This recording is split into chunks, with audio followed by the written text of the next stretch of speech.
विरोधी पक्षाने परंपरा पाळत चहा पानावर बहिष्कार टाकलाय, त्यामुळे आम्हालाच आमचा चहा प्यावा लागला। पण आज विरोधी पक्षाची जी काही पत्रकार परिषद झाली ती अतिशय निराशेने भरलेली आणि केवळ त्रागा करणारी अशा प्रकारची पत्रकार परिषद त्यांनी घेतली। खरं म्हणजे त्या पत्रकार परिषदेत अनेक गलती झाल्या। भास्करराव जाधवांनी वडेट्टीवारांच्या बाईकची बॅटरी बंद केली आणि भास्कररावला नवीन उपरती झाली की काँग्रेस इमानदार होती, सुसंस्कृत होतीच म्हणाले, ते आहे नाही म्हणाले, तुम्ही बघा होती म्हणाले, त्यांना वस्तुस्थिती माहिती आहे काय। आणि अनेक गोष्टी ते जे बोलले त्यानंतर मग पत्रावर सह्या करायलाच कोणी मिळालं नाही, त्यामुळे 2 तास उशिरा आमच्याकडे पत्र आलं आणि शरद पवार गटाच्या कोणाचीच सही त्याच्यावर नाही आहे। त्यामुळे आता त्याचा काही वेगळा अर्थ मी काही काढणार नाही, पण नाही आहे हे मात्र नक्कीच आहे। खरं तर वडेट्टीवार जे आज एकदम जोरात होते ते विदर्भावर देखील बोलले। भास्कररावनी वेगळा सूर लावला, त्याच्यामुळे तो सूर दुसरीकडे गेला। पण वडेट्टीवारांना मला एवढंच सांगायचं आहे की 2014 पूर्वीचा विदर्भ आणि 2014 नंतरचा विदर्भ हा त्यांनी बघावा, नव्हे तर त्यांच्या ब्रह्मपुरीच्या बाजूलाच गडचिरोली जिल्हा सुरू होतो। 14 पूर्वीचा गडचिरोली जिल्हा आणि आताचा गडचिरोली जिल्हा हा जर त्यांनी बघितला तर निश्चितपणे त्यांच्याही लक्षात येईल की काय बदल घडलेला आहे, सिंचनाच्या सोयीमध्ये काय बदल घडलेला आहे, रस्त्यांमध्ये काय बदल घडला आहे, इन्फ्रास्ट्रक्चरमध्ये काय बदल घडला आहे, हे त्यांनी बघावं असं मला वाटतं। खरं तर एकूण आपण जर बघितलं तर कोणावरच आता आमच्या विरोधी पक्षाचा विश्वास उरला नाही। सुप्रीम कोर्ट, निवडणूक आयोग, पीठासीन अध्यक्ष, सभापती अशा सगळ्या संवैधानिक जेवढ्या इन्स्टिट्यूशन्स आहेत, संस्था आहेत, त्यांच्यावर आग पकड करण्याचं काम हे ते करतात। खरं म्हणजे राज्याच्या आर्थिक स्थितीवर देखील राज्य दिवाळखोर झालं। आता मला माहिती आहे की त्यांना राज्य दिवाळखोर दाखवायची घाई झालेली आहे, पण मी त्यांना स्पष्टपणे सांगतो की राज्याची आर्थिक स्थिती ही जरी ओढताणीची असली तरी राज्य कुठेही दिवाळखोरीकडे चाललेलं नाही। किंबहुना देशाच्या मोठ्या राज्यांमध्ये आजही सर्वात निकषांमध्ये चालणारी अर्थव्यवस्था ही महाराष्ट्राची अर्थव्यवस्था आहे। याचा अर्थ असा माझा दावा नाही की आमच्याकडे खूप पैसे आहेत, पण एवढं सांगू इच्छितो की ज्या योजना हाती घेतलेल्या आहेत त्या योजना पूर्ण करण्याकरता पैसे आमच्याकडे आहेत, ते आम्ही देतो। दुसरं, शेतकऱ्यांच्या संदर्भातही त्यांनी सांगितलं, त्यामुळे जवळपास 92% शेतकऱ्यांना जे काही पूरबाधित शेतकरी होते आणि ही संख्या 90 लाखाच्या वर आहे, 92% शेतकऱ्यांना मदत मिळालेली आहे। 8% जे शेतकरी आहेत ते केवायसीचा त्यांचा प्रश्न आम्ही सोडवतो।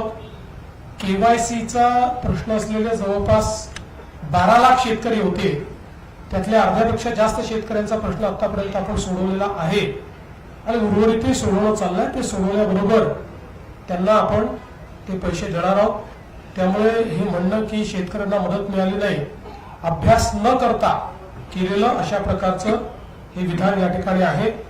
आणि आपण जी पावसाची मदत म्हटली होती ती पण गेलेली आहे आणि 10,000 रुपयाची मदत आपण एक जी काही वेगळी देण्याचा निर्णय केला होता तीही पण मदत आपण ही या ठिकाणी पूर्णपणे दिलेली आहे। आणि एकूणच या संपूर्ण अधिवेशनाच्या निमित्ताने या सगळ्या विषयांवर आम्ही चर्चा करण्याकरता तयार आहोत.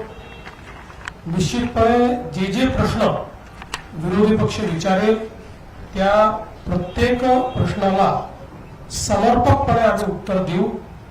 शेतीच्या संदर्भातली चर्चा असेल किंवा इतर कुठल्याही संदर्भातली चर्चा असेल त्याला उत्तर देण्याची आमची तयारी आहे. मुळात अधिवेशन लहान आहे अशा पद्धतीनं त्यांनी मुद्दा मांडला. खरं म्हणजे शनिवार रविवारी आम्ही कामकाज करतो, पण बिझनेस ऍडव्हायझरी कमिटीमध्ये दोन्ही ठिकाणी चर्चा होत असताना हे अधिवेशन का लहान होत आहे हे सर्वांना माहिती आहे. कारण आचारसंहितेमुळे या अधिवेशनामध्ये आपण पूर्ण अधिवेशन घेऊ शकत नाही आहे याची कल्पना आहे. तरीही राज्य सरकारने आणि आम्ही हा निर्णय केला की अधिवेशन हे शनिवार रविवारी घेऊन जेवढा जास्तीत जास्त आपल्याला कामकाज करता येईल ते कामकाज आम्ही करायला तयार आहोत. आणि कुठेही राज्य सरकारची पळून जायची या ठिकाणी मानसिकता नाही आहे. यासोबत काही प्रश्न त्यांनी उपस्थित केले विरोधी पक्षनेत्यांच्या संदर्भात. विरोधी पक्षनेत्यांचा निर्णय हा सर्वस्वी माननीय अध्यक्ष महोदय आणि माननीय सभापती महोदयांच्या अखत्यारीत आहे. त्यामुळे त्या संदर्भात जो निर्णय माननीय अध्यक्ष महोदय माननीय सभापती महोदय घेतील तो निर्णय आम्हाला मान्य असेल. त्या संदर्भात आमचा कुठला आग्रह नाही, कुठला दुराग्रह नाही. खरं म्हणजे मुळातच मला असं वाटतं की आत्ताचा विरोधी पक्ष हा दिशाहीन आहे. मुद्दे देखील नाहीत आणि मुद्दे रेटून देण्याकरता त्या ठिकाणी जे करावं लागतं ते करण्याची इच्छाशक्ती देखील विरोधी पक्षामध्ये दिसत नाही. आणि म्हणून हे अधिवेशन आम्ही चांगल्या पद्धतीनं पार पाडू. जेवढे कामकाजाचे दिवस आहे आपल्याला कल्पना आहे की नागपूरच्या अधिवेशनामध्ये शेवटी आम्ही जे कामकाज करतो ते दुप्पट करतो. कारण नागपूरचं अधिवेशन हे सकाळी लवकर सुरू होतं, रात्री उशिरापर्यंत चालतं. त्यामुळे दिवसाला 5 तास काम करणं अपेक्षित असतं, पण 10 तासाच्या वर काम प्रत्येक दिवशी नागपूरच्या अधिवेशनामध्ये साधारणपणे आम्ही करत असतो. त्यामुळे कुठेही कामकाजाचे तास कमी होतील असं मला या ठिकाणी वाटत नाही. एक निश्चितपणे गोष्ट, कारण नंतर आम्ही दोघंच दिसतोय अजितदादा दिसत नाही याच्यावरच बातमी व्हायची, म्हणून सांगतो की अजितदादा बहारेनला होते, ते आता पुण्यामध्ये लँड झाले. मुळामध्ये जी काही आपल्याकडे थोडा मध्ये हा जो क्रायसिस झाला त्याच्यामुळे त्यांनाही उतरायला उशीर झाला, ते उशिरा उतरले आहेत पुण्यामध्ये आणि म्हणून ते पोहोचू शकले नाहीत. आता त्यांचा फोन आला होता, ते आता पुण्याहून निघताय. त्यामुळे रात्री 9-9:30 पर्यंत ते नागपूरमध्ये येतील आणि म्हणूनच ते या ठिकाणी हजर नाही आहेत. आणि उद्यापासून पूर्ण वेळ अजितदादा देखील या ठिकाणी असणार आहेत.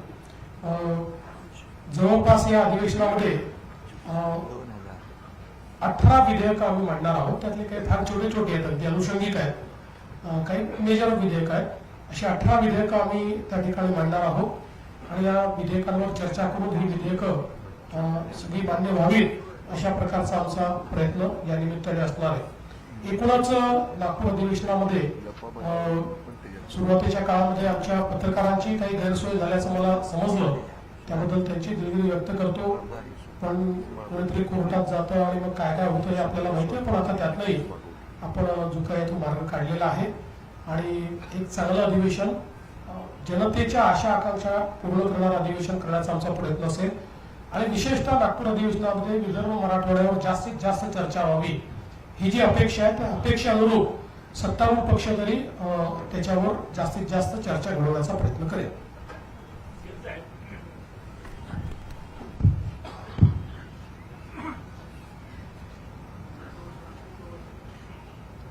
उद्यापासून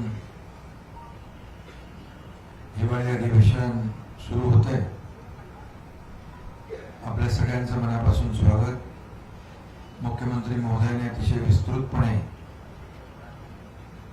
अधिवेशनासंदर्भात विरोधी पक्षाच्या संदर्भात आपल्या समोर चर्चा केली आहे. महायुती सरकारच्या जो कार्यकाळ आहे 3.5 वर्ष होत आहे आणि आमच्या दुसऱ्या इनिंगला काल परवाच 1 वर्ष देखील झाली आणि दुसऱ्या इनिंगचं आपलं हे दुसरं हिवाळी अधिवेशन आहे. त्यामुळे आपल्या सगळ्यांचं पुन्हा एकदा स्वागत करतो.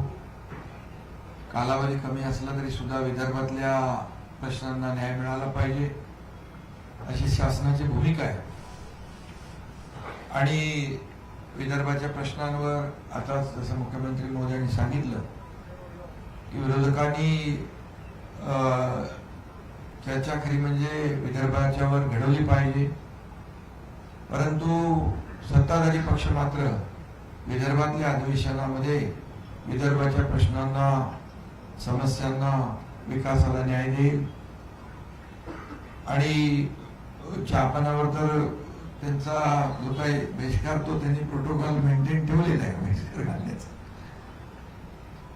त्याबद्दल मी काय बोलू इच्छित नाही, पण एकंदरीत गेल्या आमच्या पहिल्या महायुतीच्या इनिंग मध्ये विरोधक फार जोरात होते.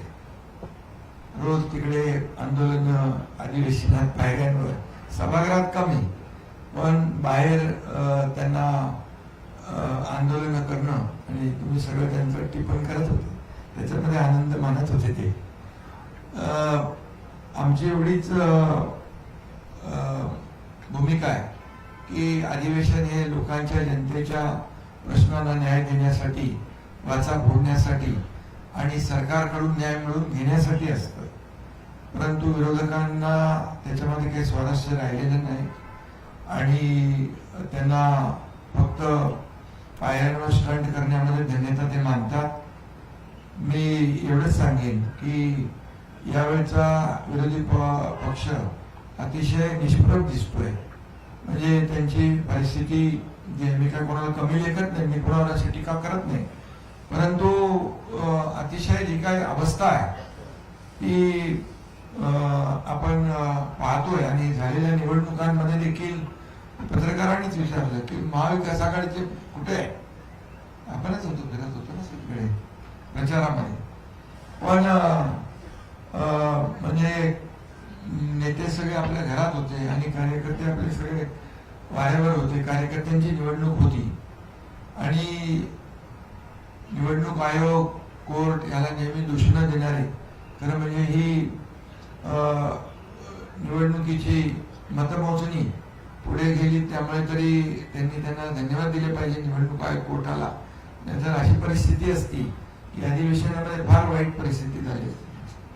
कारण महायुती, आम्ही काही ठिकाणी एकत्र लढलो, काही ठिकाणी वेगवेगळे लढलो, मैत्रीपूर्ण निवडणूक झाली आणि महायुतीला जवळपास 70-75% त्याहीपेक्षा जास्तीचं यश मिळेल अशी परिस्थिती राज्यामध्ये. काय मीही फिरलो, देवेंद्रजी, अजितदादाही फिरले, त्यामुळे मी जिकडे जिकडे फिरलो तिथली परिस्थिती अशी आहे. आणि म्हणून विरोधी पक्ष या ठिकाणी या अधिवेशनामध्ये किती विदर्भाचे प्रश्न उपस्थित करतोय माहित नाही, परंतु आमची सरकारची पूर्णपणे तयारी आहे. यामध्ये शेतकऱ्यांचे प्रश्न असतील, सिंचनाचे प्रश्न असतील, आरोग्य, बेरोजगारी, या सर्व प्रश्नांवर या ठिकाणी त्यांनी चर्चा उपस्थित करावी. सरकार पूर्णपणे त्यांच्या चर्चेला उत्तर देईल. जरी विरोधी पक्ष संख्येने कमी असला तरी सुद्धा आम्ही त्यांना अंडर एस्टिमेट नाही करत आणि त्यांना आम्ही गांभीर्यानेच घेऊ.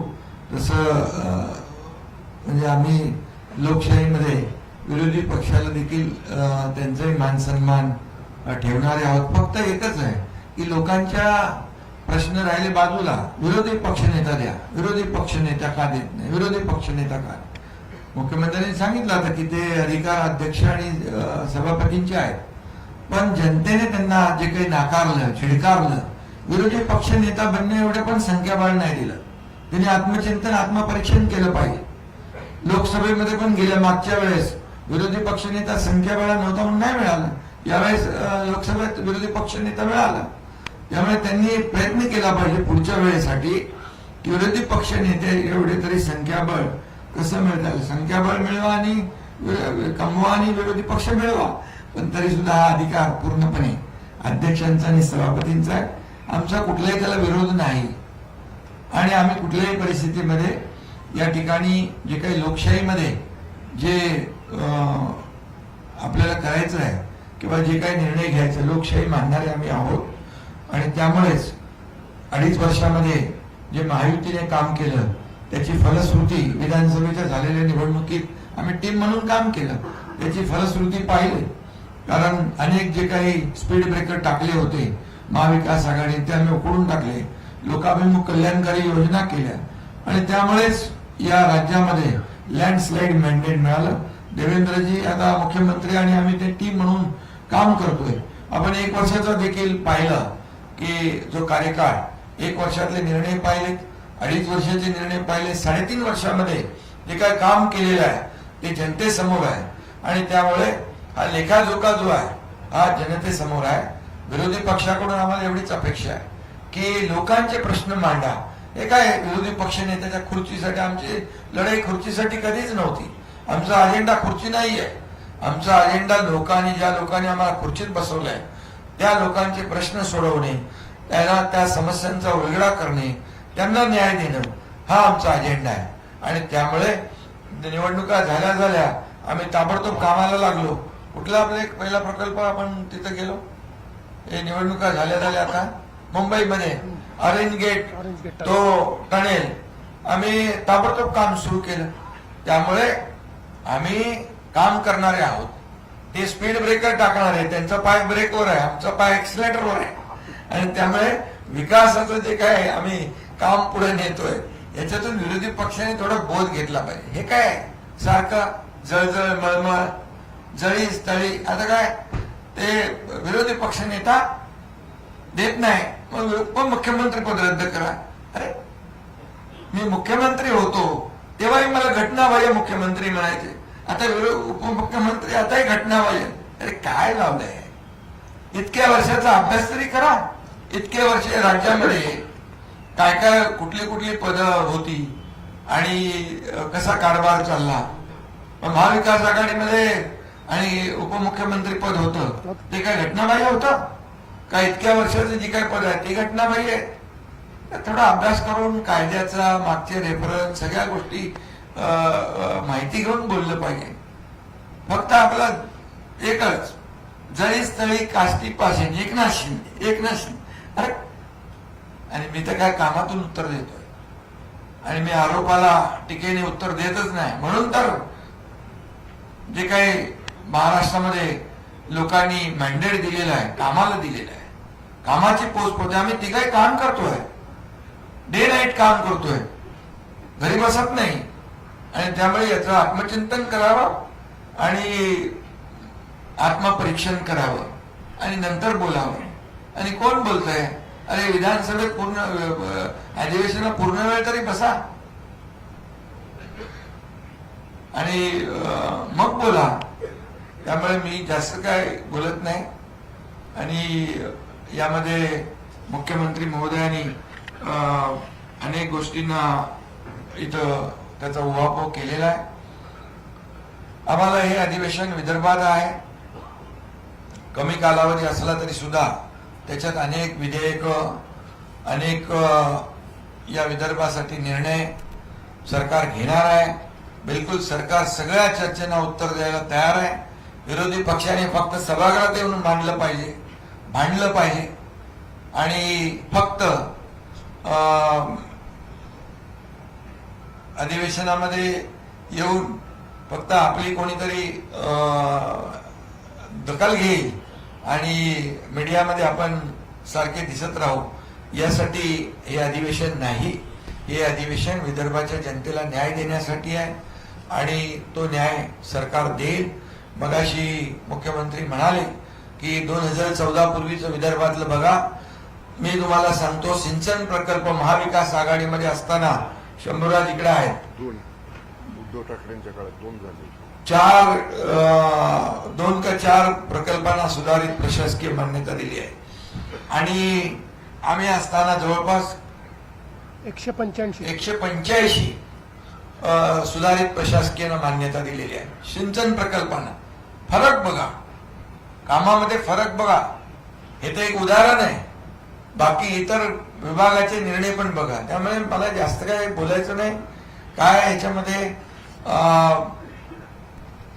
शासनाचं कर्तव्य असतं लोकांना न्याय देणं, या जनतेच्या अपेक्षा पूर्ण करणं, जनतेच्या समस्या सोडवणं, आणि मग सर्वसामान्यांचं सरकार म्हणून आम्ही म्हणतो. विकासाला देखील आम्ही चालना देतोय. आज महाराष्ट्र जीडीपी मध्ये नंबर 1 ला आहे, स्टार्टअप मध्ये नंबर 1 ला आहे, परदेशी गुंतवणुकीत नंबर 1 ला आहे, सगळ्या क्षेत्रात नंबर 1 आहे. आणि म्हणून आज जे काही याला म्हणजे जाऊ द्या, वाहवा सोडून द्या किंवा चांगलं काम करताय हे बोलायचं सोडून द्या, पण टीका तरी तुमची सकारात्मक असावी. आदरणीय देशाचे प्रधानमंत्री नरेंद्र मोदीजी यांचं जे काय आपलं देशाचं $5 ट्रिलियन इकॉनॉमीचा गोल जो आहे तो महाराष्ट्र, आम्ही त्याच्यात आमचं कॉन्ट्रीब्युशन आहे, तिथं कुठेही आम्ही कमी पडणार नाही. आणि महाराष्ट्र मोठं राज्य आहे, इन्फ्रा प्रोजेक्ट एवढे मोठ्या प्रमाणावर राज्यात सुरू आहे. देशामध्ये महाराष्ट्र नंबर 1 ला आहे. आणि हे आता काय म्हणाले, दिवाळखोरीमध्ये कोणी विरोधी पक्ष. पण या ठिकाणी मी सांगतो की राज्य महाराष्ट्र मोठं राज्य आहे आणि पायाभूत सुविधा प्रकल्प एवढ्या मोठ्या प्रमाणामध्ये सुरू आहे. आज आपण पाहिलं 2014 पूर्वीची परिस्थिती आणि आताची परिस्थिती, जमीन आसमानचा फरक आहे. हे लोकांनीच तुलना केली आणि लोकांनीच आम्हाला मॅन्डेट दिलेला आहे. त्यामुळे याचं कुठंतरी आत्मपरीक्षण, आत्मचिंतन विरोधी पक्षाने करावं, एवढीच मी त्यांना माझी सूचना आहे. आणि बाकी सगळ्या प्रश्नांना, सगळ्या त्यांच्या ज्या काही चर्चा असतील त्यांनी सकारात्मक चर्चा करावी, सभागृहामध्ये चर्चा करावी. सभागृहामध्ये चर्चेतूनच काही आपल्याला मिळवायचं असेल विदर्भासाठी, महाराष्ट्रासाठी, महाराष्ट्रातल्या जनतेसाठी, विरोधी पक्ष जो आहे हा विरोधी पक्ष या ठिकाणी सरकारकडून समस्यांची उकल करून घेणं, सोडवणूक करून घेणं हे काम असतं. त्यामुळे ते त्यांनी करावं. आणि आम्ही हे अधिवेशन जे आहे, जे अधिवेशन अतिशय सकारात्मक दृष्टिकोनातून पुढे नेणार आहोत, एवढंच या प्रसंगी मी सांगतो. धन्यवाद.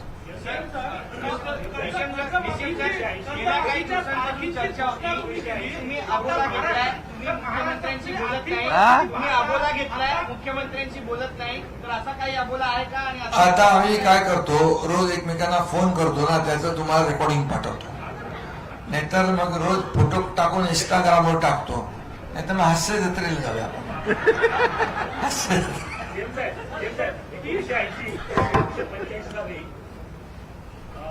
15-16 आमदार असताना पण तुम्हाला विरोधी पक्षाने दिलं होतं आणि कायद्यात संख्या पाहिजे कुठे तरतूद नसताना आपण अद्याप तुम्ही चुकीच्या ठिकाणी प्रश्न विचारताय. याचा निर्णय घेणारे आम्ही नाही, याचा निर्णय घेणारे सभापती आणि अध्यक्षच याचा निर्णय घेऊ शकतात. त्याचा निर्णय आम्ही घेऊ शकत नाही. विरोधक म्हणतात की त्याच्याकडे बहुमत त्याच्यामुळे सरकार म्हणून विरोधी पक्ष नेते पण देत नाही. असं आहे की विरोधक कशाशी आम्हाला जोडतात, त्यांना आम्हीच दिसतो. जसं शिंदे साहेब म्हणाले, जळी स्थळी काष्टी पाषाणी आम्हीच दिसतो. त्यामुळे प्रत्येक गोष्टीशी आम्हाला जोडतात. पण तुम्हाला हे माहिती आहे, विरोधी पक्षनेता घोषित करण्याचा अधिकार सरकारचा नाही, तो अधिकार हा सभापती आणि अध्यक्षांचाच आहे. 30 जूनपर्यंत कर्जमाफीची घोषणा सरकारनं केली. आताच्या महाराष्ट्राच्या आर्थिक परिस्थितीत ते शक्य आहे का? दुसरं 2007 आणि 8ला जी चुकी झाली की श्रीमंत शेतकऱ्यांचा जास्त फायदा झाला, विदर्भातल्या शेतकऱ्यांना कमी फायदा झाला, स्क्रुटनी कशी असणार या जगात? असं आहे की आता परवडोकांना परवडो, एकदा करायचं ठरवलं तर करायचं, त्याचा फार विचार करायचा नसतो. कारण शेतकऱ्यांना द्यायचं म्हटलं तर आता जसं मार्ग निघेल तसा काढू. त्याने आता जी घोषणा केली आहे त्या घोषणावर आम्ही पक्के आहोत.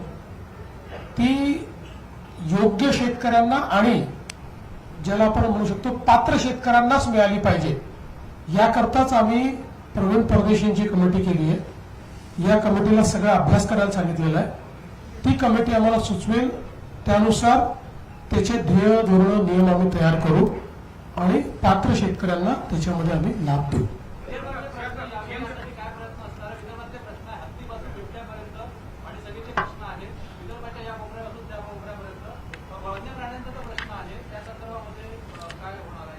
निश्चितपणे वन्य प्राण्यांच्या प्रश्नावरही आम्ही समर्पक उत्तर देऊ, कारण त्या संदर्भात एक पॉलिसी आपण तयार केलेली आहे. वाघाच्या संदर्भातली पॉलिसी तयार केली आहे, हत्तीच्या संदर्भातली तयार केली आहे, बिबट्यांच्या संदर्भातली केली आहे. तर त्याचं योग्य उत्तर हे आपण त्या ठिकाणी देऊ. आणि मी सांगतो की सत्तारूढ पक्षाच्या वतीनं तर आमचा प्रयत्न असेल की विदर्भातले आणि सोबत मराठवाडा जोडतो मी, कारण मागास भाग जो काही आहे आपला ज्याला म्हणतो आपण, असा जो सगळा त्या भागातले प्रश्न सुटले पाहिजे म्हणून अधिवेशन आहे. त्यामुळे विदर्भ मराठवाड्यातले जास्तीत जास्त प्रश्न लागावेत असा आमचा प्रश्न, आमचा सत्तारूढ पार्टी म्हणून प्रयत्न असेल. तसंच विरोधी पक्षांनी प्रयत्न करावा. विरोधकांची स्पेशली सत्ताधारी वीज घेतली, जे त्यांनी केलं ते तुम्हीच केलं. वादविवाद होते, ते त्याच्यामुळे ते जास्त नाराज झाले का? हीच जी आमच्या असं आहे की त्याकरता ते आम्हाला दोष देऊ शकत नाही. हा सर्वस्वी त्यांचा दोष आहे. याचं कारण बघा, नगरपालिकेची निवडणूक ही कार्यकर्त्यांची निवडणूक असते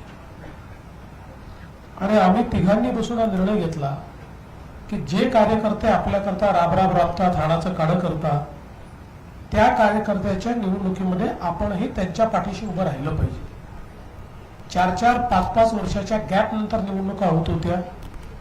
कार्यकर्त्यांची अपेक्षा मोठी होती. त्यामुळे हाही निर्णय आम्ही केला की सगळीकडे युती होणं शक्य नाही. कार्यकर्त्यांचे ॲस्पिरेशन्स आहेत. त्यामुळे जिथे शक्य आहे तिथे आम्ही युती केली, जिथे नाही तिथे नाही केली. कुठे 2 पक्षांनी केली, कुठे 3 पक्षांनी केली, कुठे कोणीच केली नाही. आणि सिरियसली या निवडणुकीमध्ये आम्ही सगळे उतरलो. मी मुख्यमंत्री असलो तरी 10,000 लोकसंख्येच्या गावातही जाऊन प्रचार करून आलो. कारण जे कार्यकर्ते आमच्याकरता काम करतात, प्रचार करतात, त्यांच्याकरता मत मागणं ही आमची जबाबदारी आहे. दुर्दैवाने विरोधी पक्षातले जे नेते आहेत ते कार्यकर्त्यांना विसरले. त्यांचे कार्यकर्ते लढत नव्हते का? लढत होते. कार्यकर्ते लढले, त्यांनी निवडणुका लढल्याच, पण नेत्यांनी मात्र कार्यकर्त्यांना वाऱ्यावर सोडलं. कार्यकर्त्यांकरता ते मैदानात उतरले नाहीत. आणि याचं एकमेव कारण होतं की पुढची भीती होती, त्यांना हारण्याची भीती होती. जसं या ठिकाणी समजा या निवडणुकीत हारलो तर मग आता जे काही आपल्या महानगरपालिकेमध्ये ब्रँड ठाकरे दाखवायचा आहे, मग उबाठा दाखवायची आहे, मग एनसीपी एसपी दाखवायची आहे आणि आम्ही कसे जिंकणार आहोत, त्याचा फुगा फुटेल, काँग्रेसचा फुगा फुटेल म्हणून यांनी हिंमत केली नाही आणि म्हणून हे उतरले नाही. हे सस्पष्ट आहे.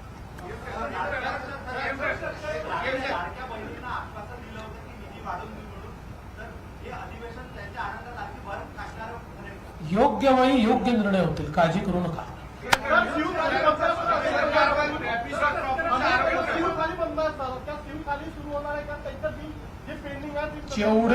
जेवढ्या ठिकाणी शिवथाळी चालली आहे ती सगळी चालू राहील. त्यांची बिलही आम्ही देतो. नव्याने आता केंद्र उघडत नाहीत, पण जे केंद्र उघडलेले आहेत ते सगळे चालवणार.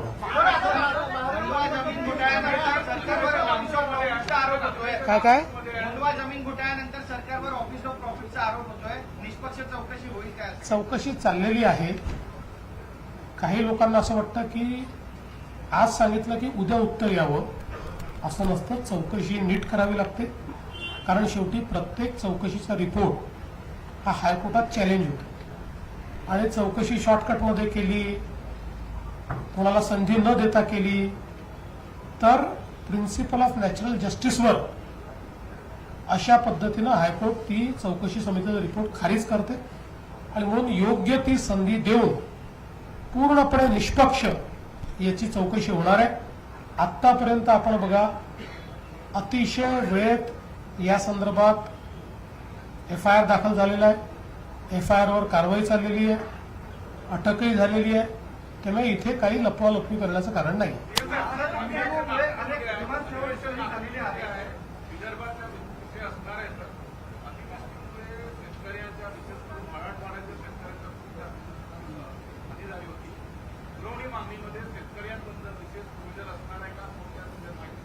आम्ही त्याचे पैसे ऑलरेडी देऊनच टाकले.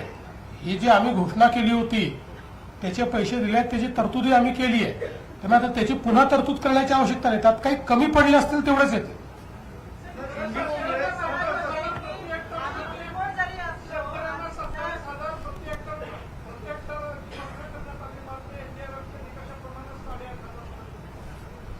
जर आम्ही जे सांगितलं ते नीट आपण ऐकलं आणि काय घडलंय बघितलं तर आपल्या लक्षात येईल.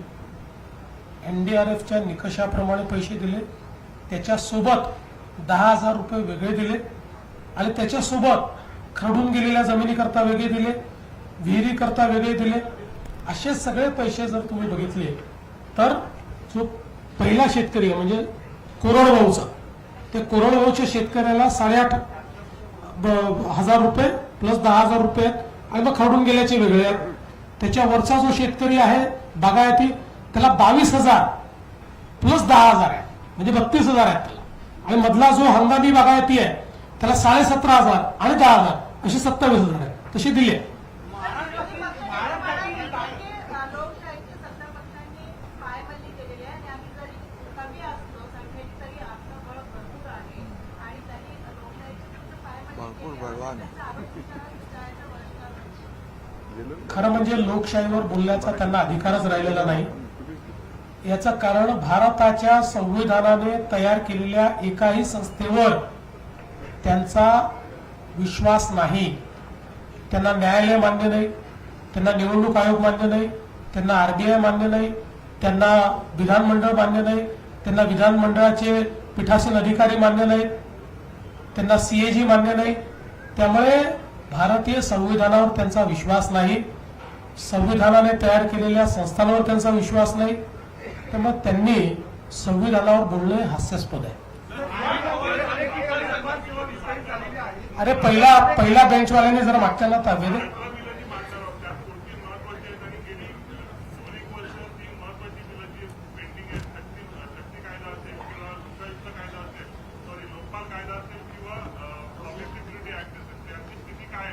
नाही, याच्यामध्ये शक्ती विधेयक जे आहे ते आपल्याला माहिती आहे की केंद्र सरकारने ते आपल्याला मागेच परत केलं. कारण त्यांनी सांगितलं की त्यातले काही हे असंवैधानिक म्हणजे कॉन्स्टिट्युशनल राईट्सवर हे करणारे आहेत आणि बाकी काही सुधारणा या ऑलरेडी केंद्राने त्यांच्या कायद्यामध्ये केलेल्या असल्यामुळे त्या संदर्भात ते आपल्याकडे परत आलेलं आहे. लोकपाल विधेयक जे आहे हे केंद्राने आपलं मंजूर केलेलं आहे. फक्त त्याच्यामध्ये आपल्याला एक सुधारणा करायला त्यांनी सांगितलेली आहे की आपण लोकपाल विधेयक करताना राज्यासोबत केंद्राचे अधिकारी पण त्याच्यामध्ये घेतले होते. तर त्यांनी त्यात तेवढी सुधारणा आपल्याला सांगितली. बाकी सगळं मान्य केलं. तेवढी सुधारणा आपण करणार आहोत की केंद्राचे अधिकारी हे केंद्रीय लोकपाल बिलाने कव्हर असल्यामुळे त्यांना वगळायचं.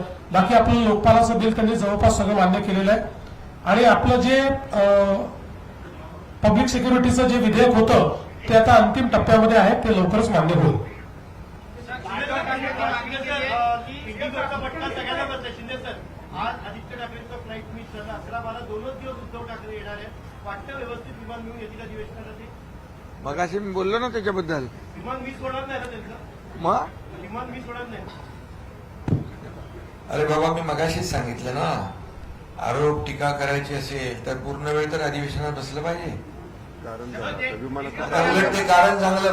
उद्धव ठाकरे म्हणतायत की उद्धवजी इंडिगोच्या विमानाने फिरत नाही एवढी माहिती जर तुम्हाला आहे. ते ज्या विमानाने फिरतात त्या विमानाला कुठलीही अडचण नाही. ते नीट येऊ शकतं. बाकी कोणाला अडचण असेल तर शिंदे साहेबांनी आणि मी समृद्धी महामार्ग बांधलेला आहे. गाडी पाहिजे असेल तर पाठवून देतो. गाडीत बसून 7-8 तासात नागपुरात पोहोचता येईल. खूप लोक समृद्धीने आले. लाडक्या बहिणी सुरक्षित नाही असं विरोधक म्हणतात महाराष्ट्रात. नाही, त्याचं उत्तर त्यांना देऊ ना. त्यांनी त्या संदर्भातला मुद्दा विधानसभेत मांडावा. त्याचं उत्तर त्यांना देऊ. प्रकरणामध्ये नाव येते म्हणून सरकार बॅकफुटला येते असे आरोप होत आहेत. विरोधकही म्हणतात आम्ही फ्रंट फुटलाच खेळणार आहोत, बॅकफुटला जातच नाही आम्ही.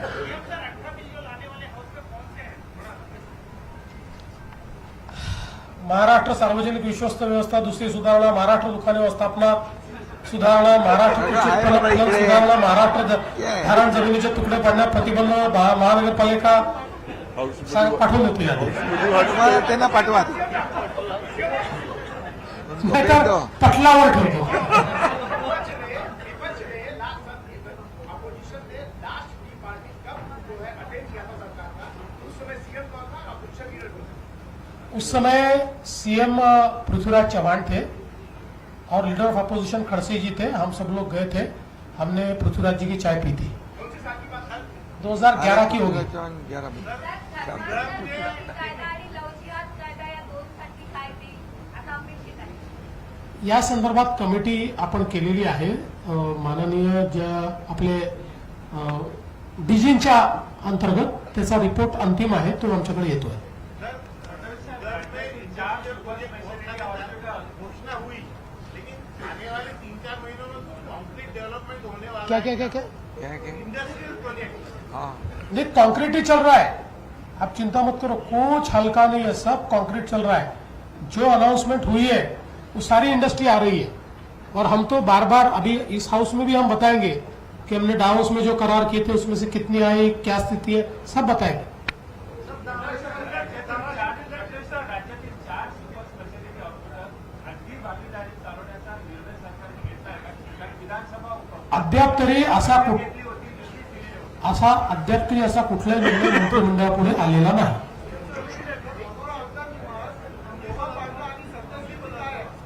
मनोऱ्याचं काम फार जोरात चाललेलं आहे, वेगाने चाललंय. 2 वर्षात पूर्ण होईल. गडचिरोली में जो लैंड लीज की पॉलिसी का आप लोग ने डिसाइड किया था, इस बार कुछ होगा फाइनल है? नहीं, हो गया ना, उसको तो उसके लिए कैबिनेट ने निर्णय कर दिया है ऑलरेडी.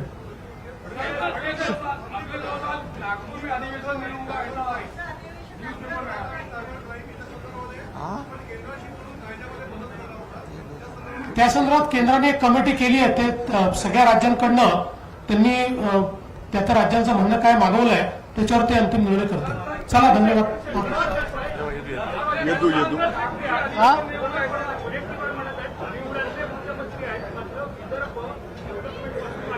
म्हणूनच मी त्यांना सांगितलं, जरा बाजूलाच गडचिरोलीला बघा, 14 पूर्वी काय होतं ना आता काय आहे.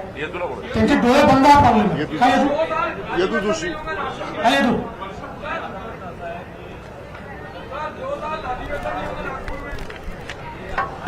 कौन बताया? ज्योतिष बताएगा.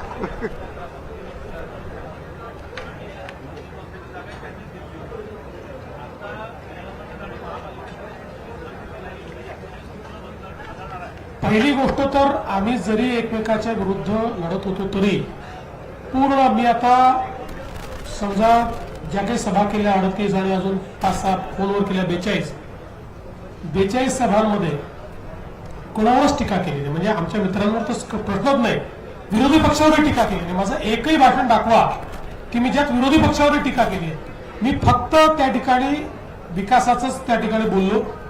आमच्या दोन्ही म्हणजे शिंदे साहेबांनी आणि यांनी पण विरोधी पक्षावर टीका केली असेल, पण सत्तारूढ पक्षावर किंवा आपापसात कोणी एकही टीका केलेली नाही. त्याचा त्यांनी हे अरे सांगितलं. मी त्याचं क्लॅरिफिकेशन दिलंय. अहंकार कोणाला झालाय?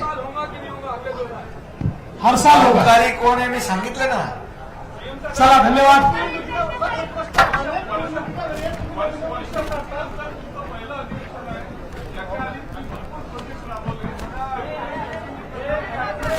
हे पूर्ण करणार आणि नवीन करणार. धन्यवाद, सगळ्यांचे आभार.